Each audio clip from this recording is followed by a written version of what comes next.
I just wanted to run through some sample analysis of some images that I've collected over the semesters from students. And we can talk about how you want to go about the analysis of the image that you've chosen. So this is an image, and you can see probably the most prominent feature, the most prominent rhetorical feature of this image is the color, that sort of shading of blue. And if you think about that shade of blue that it is, I associate it with sort of the color of computer screens, electronic circuitry, maybe electronic waves. So it's very electronic, sterile color blue, and everything on the image is shaded in that tone. Um, Also, if we're talking about layout, you want to talk about what is up, down, left, right, and center, and how the positioning of each object in the image draws the eye. So this one, your eye is drawn to the center, which is this circuit board in the back, and I think we would all recognize it as a circuit board. And then in the front, this glass globe that's sort of a paperweight that maybe insinuates companies or corporations, global companies. And then this sort of lock that's kind of an old-fashioned lock. And this is a juxtaposition because you have a globe sitting right beside a lock. So we associate how do we secure the globe of computer digital cybercrime. And that's the message that the photographer or computer image person made. I don't know if this is computer image or what. The fact that it's up close and the only thing in the image is this electronic stuff makes us sort of logically make the connection that we're only talking about electronic cyber security issues. We also notice in the globe that Africa is in the middle. And I think if any of you have done research on this topic, Africa is one of the places where a lot of cybersecurity issues come from. A lot of hackers and scammers out of African countries, which is kind of interesting. Also, you notice that the combination of the lock is 6, 6, and then this 6 is slightly off, like it's not quite all the way open. So if you tried to pop the lock, it probably wouldn't open, but just a little more and it would. So this lock isn't even very secure. It's not appropriate to fit this globe and secure this globe. It's a small lock. It's an old-fashioned lock. So the author is trying to say with this juxtaposition through logical implication that cybersecurity is not strong enough for the world today, and we have to do more maybe in the African region to crack down on cybersecurity.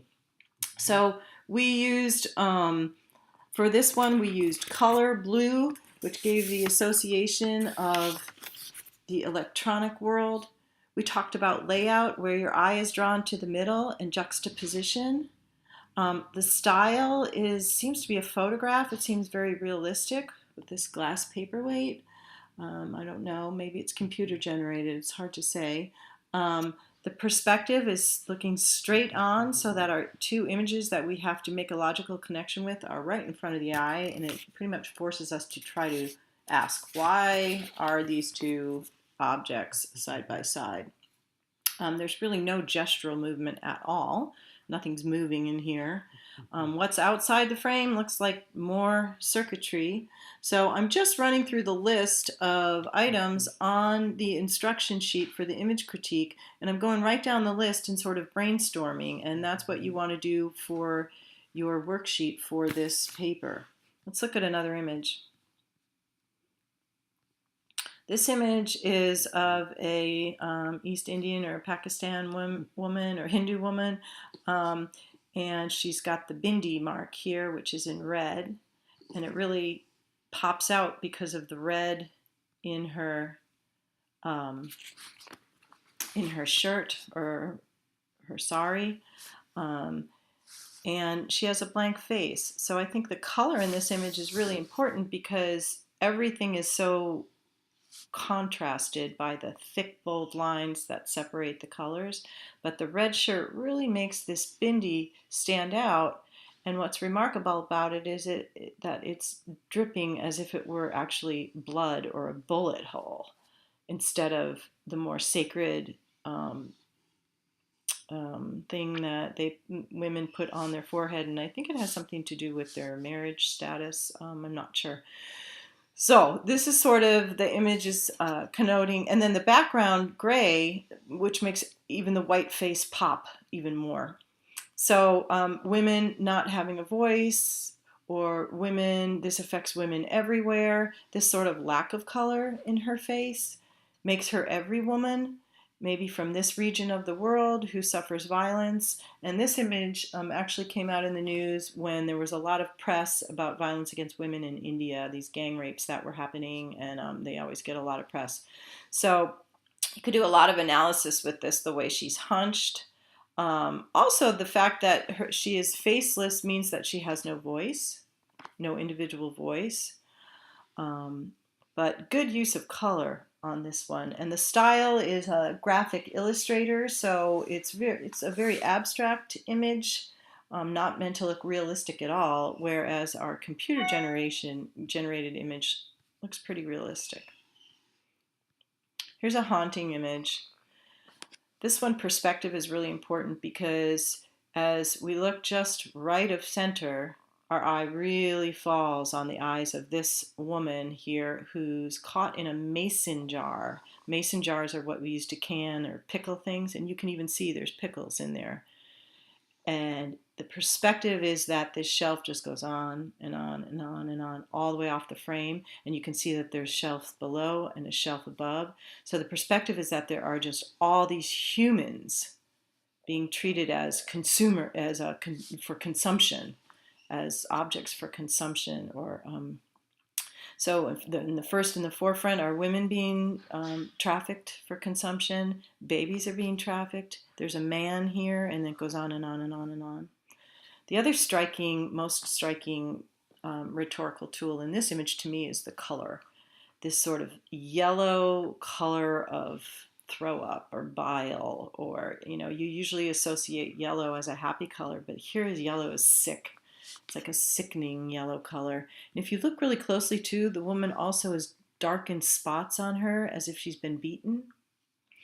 Her gaze, the gesture here is this look of her gaze, the gesture of the child holding his hand to his head, the gesture of this man holding his hand to his head. She looks fierce though. That's kind of interesting. There's even an image up here. It's hard to say what it is. So I think color, perspective, the layout, if you look up, it's the shelf. You look down, it's the shelf. The whole frame just includes this image of these people being treated as, I don't know why I can't think of it, products, as a commodity and being sold. So I think layout, color, and perspective are the really, really interesting ones here. When you write your papers, you can include research to back up your analysis. So you can say, oh, there's mostly women are being trafficked, but also men and babies, and then give your citation when you do your analysis. Here's another computer one. Let's skip that, see what else we have. This one is interesting because it's a photograph. This was when the Greek economic crisis was happening in Greece. There were lots of protests. And the perspective is the most interesting thing because it really zooms in on the local issue of how this affects presumably a father and the daughter. The gestural movements here of the daughter holding her ears, protesters, smoke, movement of the smoke, the flag waving. Really provocative image of how the Greek economic crisis was affecting people on the ground. And then you can sort of have this notion that this is the government building, so they're not happy with the austerity plan that the government was proposing. But I think perspective on this one is the most interesting feature. The color is really interesting too, the time of day, with the way that the light is just here, but really it's mostly dark looming in, meaning the crisis is getting worse. Very interesting how the photograph actually can contain symbolic elements that the photographer catches. The photographer must have been on the ground and been back a little and then really even bent down to get this image of the girl right centered under the Greek flag, the middle of the building. Nice symmetry in this, and the frame, what it catches. very well centered. Um, and then there was a Greek cartoon. When you do a cartoon, you can talk about text, talk about how, if it's all in capital letters, how bold it is. This one, the Grecian economy, is in this sort of Greek font. And this one, the way it's all in capitals with an exclamation point. So she's sort of lecturing Greece here. And this is Angela Merkel being caricatured with a hacksaw. So symbolism of this hacksaw.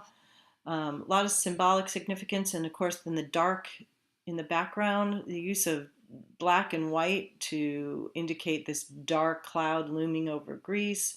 And then this modern Greek face on an ancient Greek statue, which is an interesting juxtaposition because Greece was the cradle of the Western world and Western justice and everything, and now it looks befuddled and is being hacked apart by Europe and Angela Merkel.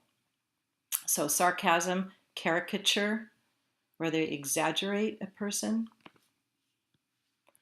And then last, we'll do this one. So this is an illustration, obviously, about you can use the font to almost get the logos of the general category is horrors in the shadow of horrors.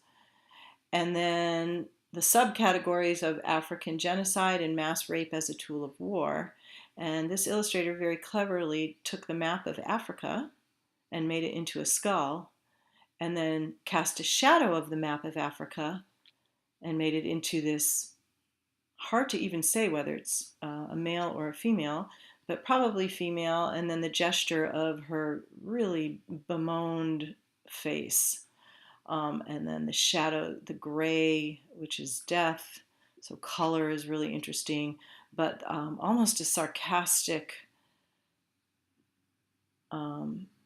illustration here, turning this map into a skull, and then using the text to sort of give the logos or the outline of what this person is referring to. Notice how it's cited, the author, just the author's last name, and then you'll put the whole citation on your works cited list. So talk about layout is what's up, down, left, right, style, cartoon, size, perspective, it's a close-up head-on view of Africa. Gestural is important in this one. You want to pick the most important features, talk about them and how they create ethos, logos, and pathos. I hope that helps everyone. Get your worksheets to me, and everybody's doing a really great job, and keep reaching out for answers to questions.